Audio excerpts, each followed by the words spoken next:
4월 총설교 주제는 엘리 엘리 라마 사박다니, 하나님이여 어찌하여 나를 버리셨나이까, 이 주제로 한 달 말씀을 증거하고 있습니다. 1편에서는 호산나, 이런 주제로 말씀을 나눴습니다. 예수 그리스도께서 예루살렘에 입성하셨을 때 모든 사람들이, 많은 사람들이 종려나무 가지를 꽂고 들면서 호산나 외쳤습니다. 그리고 예수님이 나귀 새끼를 타고 지나가시는 가운데 호산나 잎을 또 앞으로 쭉 깔고 옷을 벗어서 길에 깔았어요.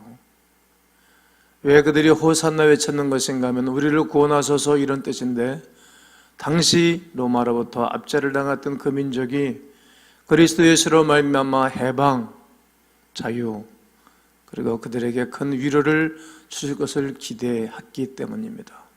그러나 그 호산나는 민족에서의 구원, 그것도 이스라엘 백성들이 원하는 그런 구원도 되지만 그것이 아니라, 그것도 중요하지만 우리 영혼과 민족, 열방 전체가 구원 얻기 위한 하나님의 말씀인 것입니다.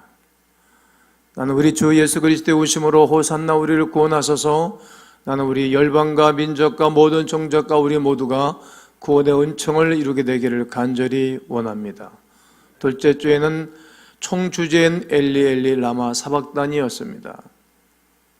이것은 고통과 절망의 탄식의 기도가 아니라 모든 민족이, 모든 멸방이 구원을 얻는 것입니다.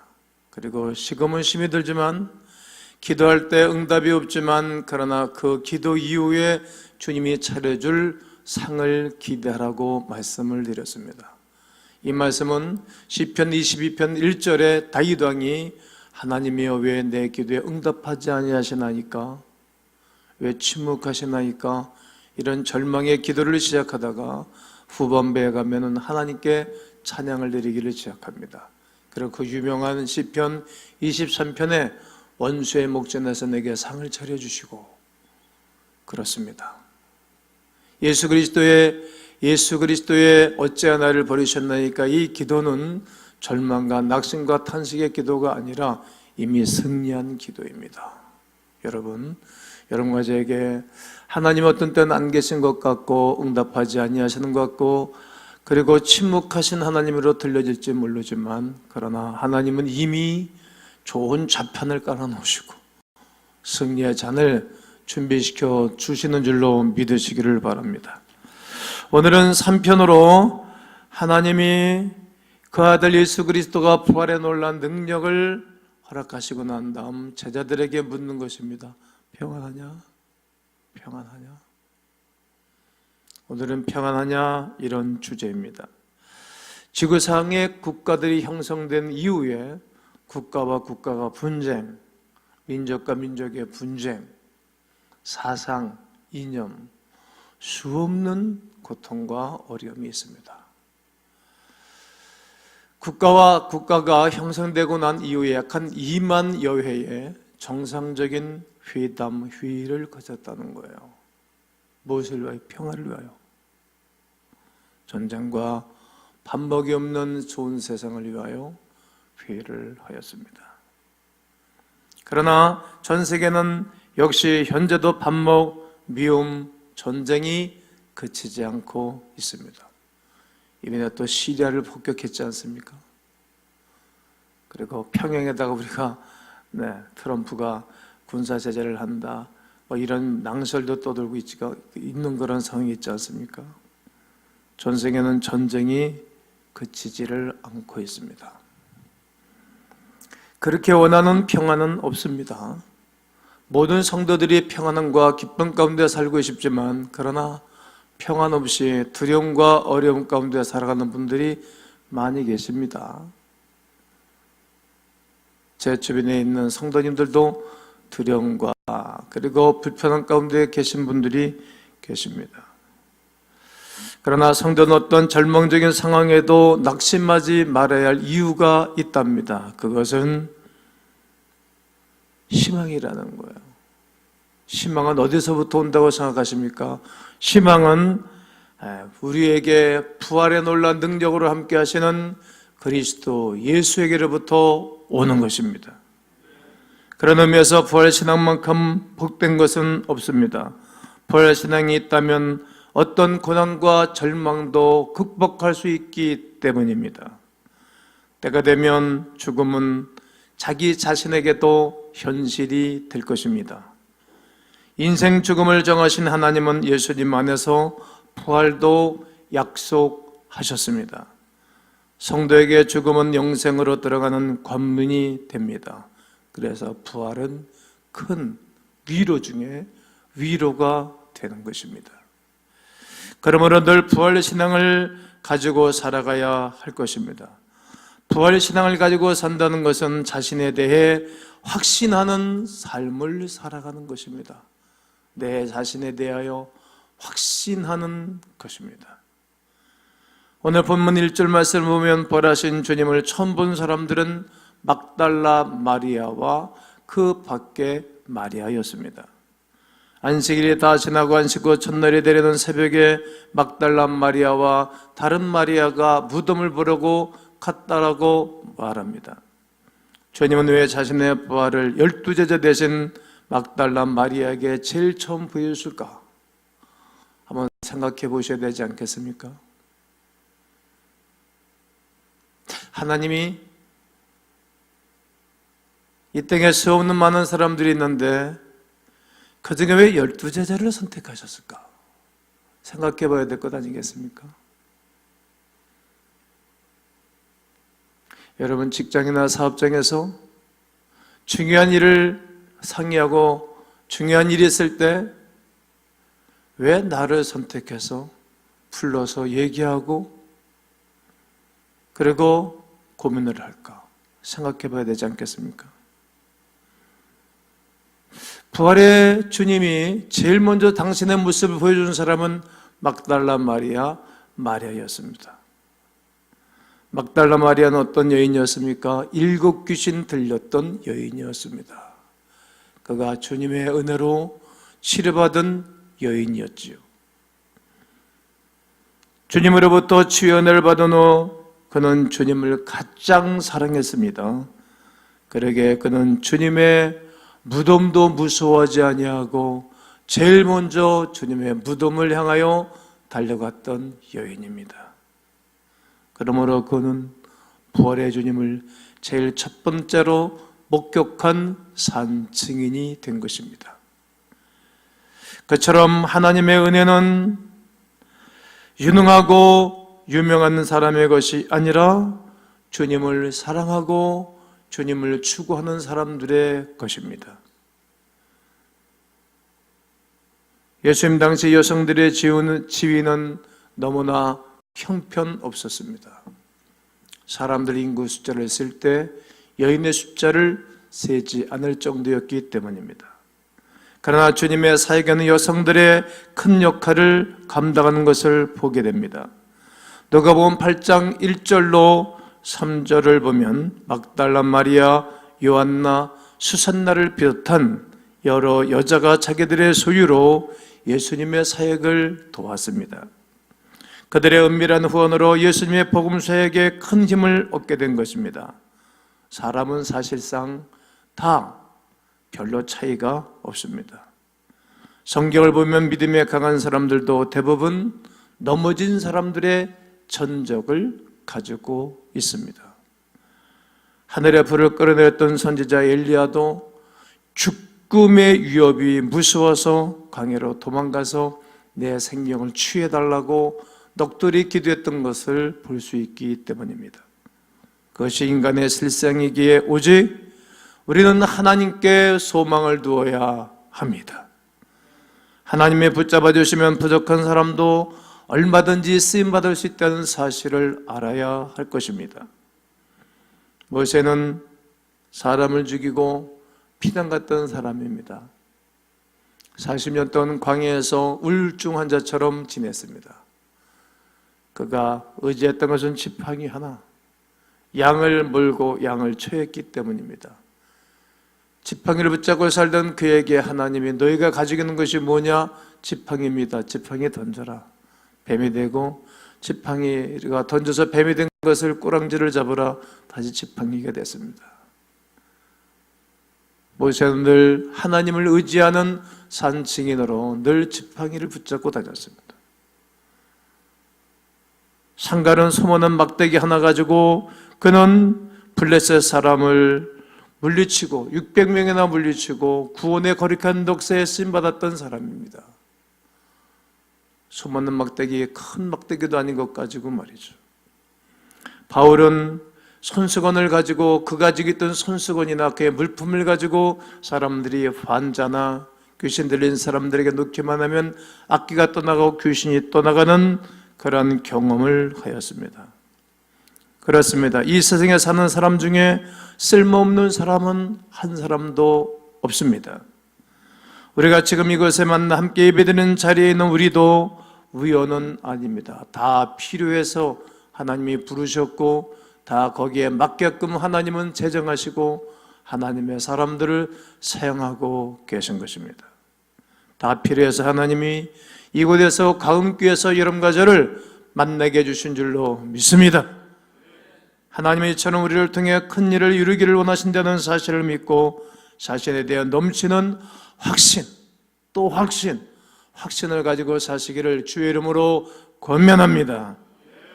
부활신앙을 가지고 산다는 것은 현 위치에서 새롭게 출발하는 것입니다. 막달라 마리아가 무덤에 왔을 때 주의 천사가 하늘에서 내려와서 말했습니다. 너희가 예수를 찾는구나. 예수님은 말씀하신 대로 살아나셨다. 빨리 제자들에게 그 사실을 알리고 예수님의 제자들보다 먼저 갈릴리로 가실 것이니 거기서 예수를 배우리라고 말씀하셨습니다. 그리고 10절 말씀을 보면 다시 예수님이 직접 나타나셔서 말씀하고 계신 것입니다. 무서워하지 말라. 가서 네 형제들에게 갈릴리로 가라. 거기서 나를 보리라. 예수님은 화려한 예루살렘이나 12제자 외에 제자들이 가장 많이 배출된 예루살렘 인근인 갈릴리에서 만나자라고 말씀하신 것입니까? 원인이 있지 않겠습니까? 갈릴리는 예수님의 복음운동이 처음으로 시작된 지역입니다. 갈릴리에서 만나자는 것은 첫사랑을 회복해 다시 시작하라는 뜻입니다. 늘 거기서 주님이 지내셨습니다. 부활절인 오늘 여러분들에게 전해지는 것은 하나님의 거룩한 사람들이 첫사랑을 회복하고 다시 복음적 운동에 시작하기를 주의 이름으로 권면합니다. 주님의 음성을 듣고 현 위치에서 또 새롭게 출발하는 계기가 되어야 할 것입니다. 때로 어려움이 있어도 결코 꿈을 포기하지 말고 다시 새롭게 출발하는 것입니다. 내 마음속에 어려움이 있을 때, 주님 내게 다가와 내 마음을 만지고 주님 앞에 나올 수 없을 때도 주님은 나에게 오셔서 은혜를 베풀어 주시는 것입니다. 여러분, 저는 가스펠송 찬송가가 바뀌지 않습니까? 요즘은 저는 꼭 이 찬송을 하루에 한 번씩 부르고 지나갑니다. 마음속에 어려움이 있을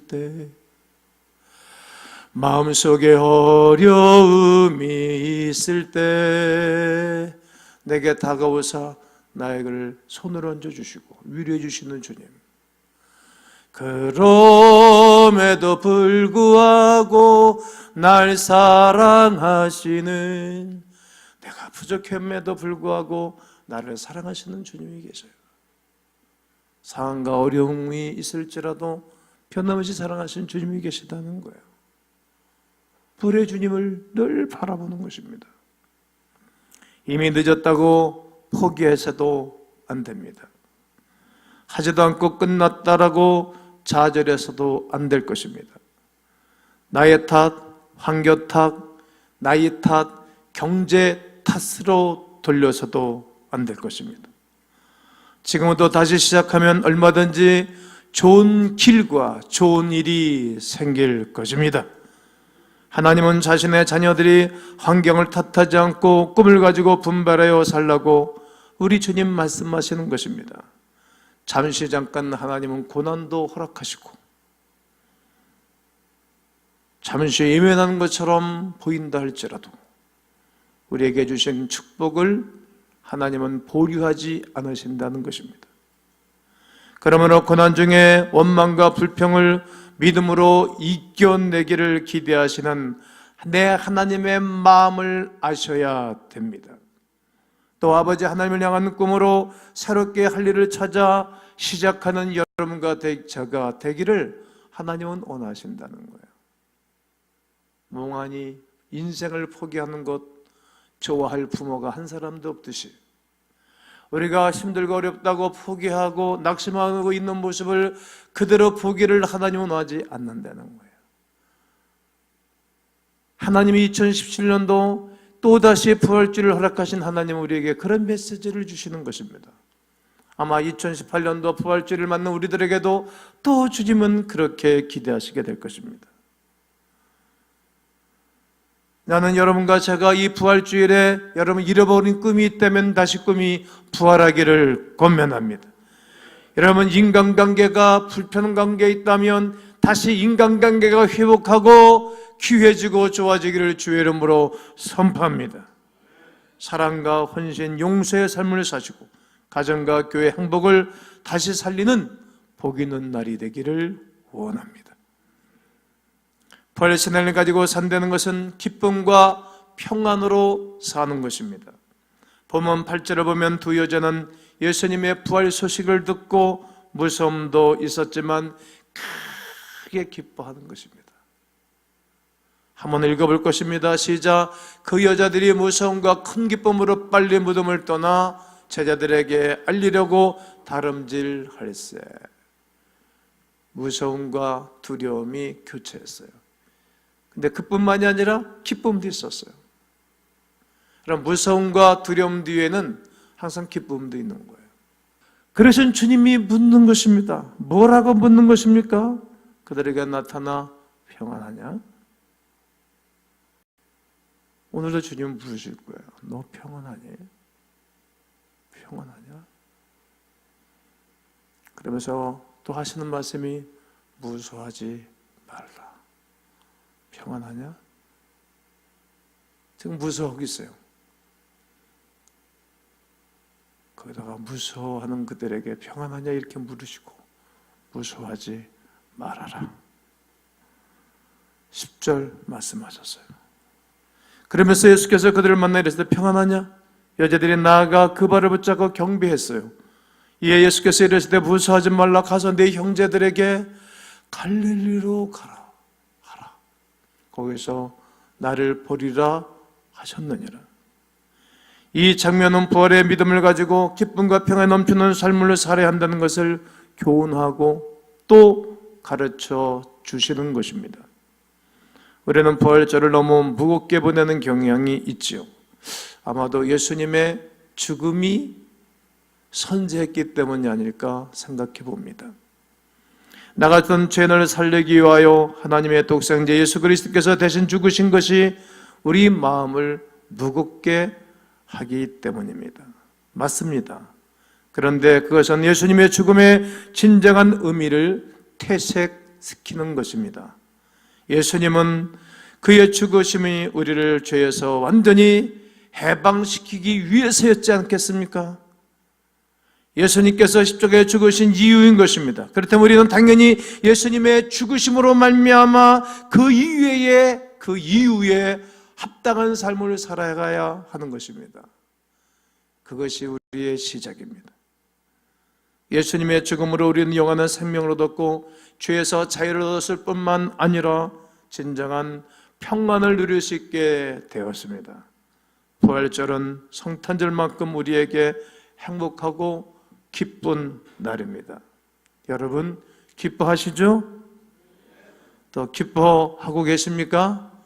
앞으로 기뻐하며 사시기를 바랍니다. 또 감사하시죠? 감사 가운데 살아가는 거예요. 죽을 고비가 있어도 살려주시고 인도해 주신 것은 부활의 주님이 우리와 함께하기 때문입니다. 오늘서 기뻐하며 사는 것입니다. 감사하며 사는 것입니다. 예수님의 생명으로 태어난 것에 대한 제자의 삶을 살아가는 것입니다. 그것이 죄에서 해방시키시고 우리를 진정한 평안을 주신 예수님의 사랑에 보답하는 길일 것입니다. 사랑하는 가음 여러분, 이제 어떤 일을 당하여도 무서워하지 마십시오. 어떤 일을 당해도 두려워하지 마십시오. 우리의 구원을 위하여 이 땅에 보내신 나를 위한, 우리를 위한 주 예수 그리스도의 부활의 놀라운 능력이 나에게 있다는 거예요. 그 사랑은 변치 않으시다는 거예요. 하나님은 이 세상에서도 끝까지 우리와 함께 하실 것이고 부활의 주 예수 그리스도로 말미암아 이 세상을 떠난 이후에도 영원히 함께 주실 것입니다. 예수님이 부활하시고 난 후 처음 말씀하셨던 여인들에게 하신 말씀이 무엇입니까? 평안하냐? 우리가 잘 알고 있는 것처럼 샬롬입니다. 이 샬롬은 평범한 인사입니다. 예수님은 죽음에서 다시 살아난 극적인 상황에서조차 평소처럼 사랑하는 제자들에게 평소에 말씀하고 말씀을 나눴던 샬롬의 인사를 나누셨습니다. 두 여인에게 평안과 기쁨을 안겨주신 것입니다. 그러므로 여러분과 제가 어떤 일을 당하여도 무슨 일을 만난다 할지라도 십자가에서 죽음에서 승리하시고 부활하신 예수 그리스도의 이름으로 영원한 평강을 누리며 승리하시기를 주의 이름으로 축원합니다.